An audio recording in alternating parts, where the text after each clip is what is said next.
Howdy, folks. We're here in the shop again, and I'm starting to tear into the bottom end of this engine. I've got the timing cover taken off here, and that was a whole lot of fun. It's out of time right now. I need to get it back to top dead center. As you can probably see, we've got our alignment dots not meeting up right now, but I think we got one there. And right here, I'm not quite sure. It's unfortunate because I took everything out. Now I don't know where the fuck top dead center is. Oh, there's the alignment mark. I didn't. Right there. And the other one is here. Okay. So I need to crank this bad boy over and get it back to top dead center. It's a good thing I'm changing it. This thing was definitely stretched out a little bit. It's not terrible, but a good time to change it. But the thing is I'm going to be changing it with a performance timing set, and didn't really see too many other videos on this, but you can actually improve the performance of your small block Chevy by getting one of these timing kits. And I'll check it out here. So, the difference between this one and the stock timing kit is that our cam gear has got 3 different options here. If we put it at the O right there, that's going to be standard. That'll be set up exactly the same way as it is now. If we put it over here in the A, if we slide that over the keyway, that advances our timing 4 degrees. And so you can also put it on this one, the R for retarded, and retard your degrees, retard your cam 4 degrees. Don't know why anybody would want to do that. Maybe to get better gas mileage, but I don't care about that. I'd rather have performance and more compression, which is what advancing your cam timing will do. It will just allow more fuel and air to become trapped in the cylinder during the cycle, and it's just known to improve performance.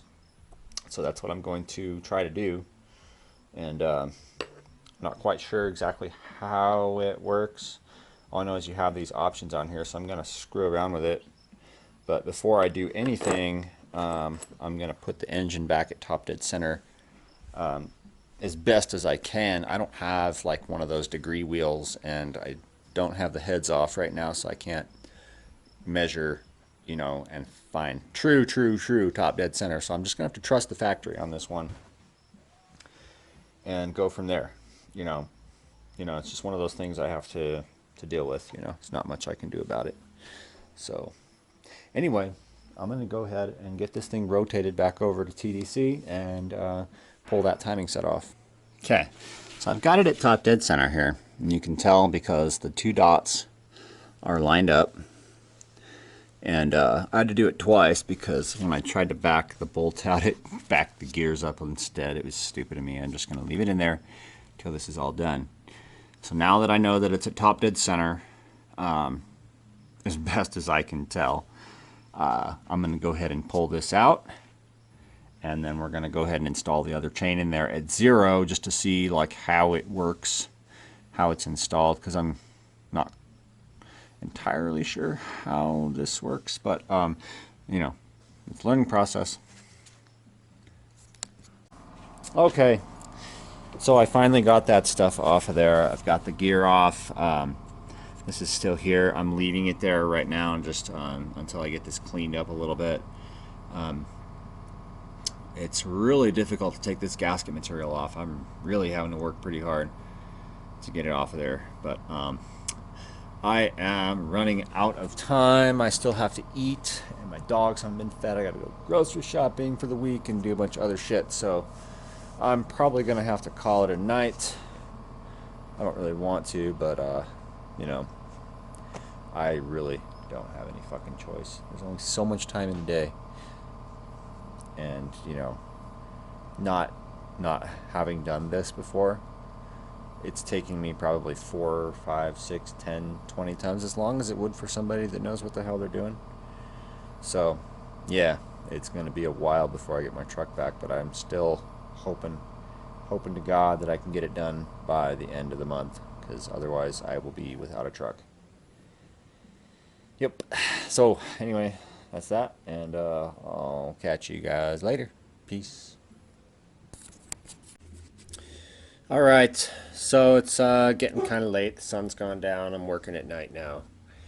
Busted my lights out, but they suck. But anyway, I've kind of mock fit the double roller timing chain on there. This is just the stock setting. I'm considering advancing the timing, which is fairly easy to do, but it involves manually turning the cam 4 degrees clockwise. You really shouldn't do it without a special tool, but you can if you're careful. You just basically have to watch the alignment. Like when you put it in the advanced, it'll go and line up with an A instead of a dot right there. So SA, standard alignment. So I may end up using this. I'm not sure. It's just easy. I can just put it on and be done with it. Or I could try and advance the timing and see what it does. So haven't seen any other Chevys out there that have done this. So I'm just kind of curious as to what it will do and how it'll sound and all that good stuff. So anyway, gonna call it a night. So see you in the next video. Peace.